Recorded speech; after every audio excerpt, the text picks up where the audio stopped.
एक दिन नौकरानी के हाथ से जॉस का गिलास मालकन पर गिर जाता है। सब लोग सोचते हैं अब मालकन गुस्सा करेगी, लेकिन वो मुस्कुराकर नौकरानी को बिठाती है, उसकी खैरियत पूछती है और फौरन उसे नया सूट पहनने के लिए दे देती है। नौकरानी की खांसी रुकती नहीं।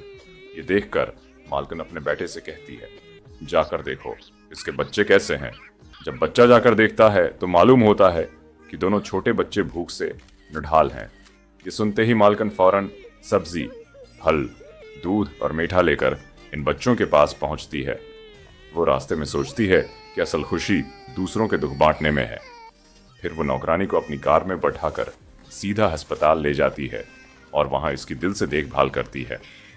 मालकन की अपनी बेटी भी आगे बढ़ती है और अपने सारे खिलौने उन भूखे बच्चों को दे देती है ताकि वो हंस सकें। मगर डाकघर बताता है कि नौकरानी की तबीयत ज्यादा अच्छी नहीं है। ये सुनकर मालकन नौकरानी के दोनों बच्चों को अपने घर ले आती है और उनका ख्याल ऐसे रखती है जैसे वो अपने ही बच्चे हों। ये कहानी हमें सिखाती है कि असल इज्जत गुस्से में नहीं बल्कि रहम और खिदमत में है। अगर ये कहानी आपके दिल को छू गई तो एक अच्छा काम जरूर कीजिए और हमारे चैनल को सब्सक्राइब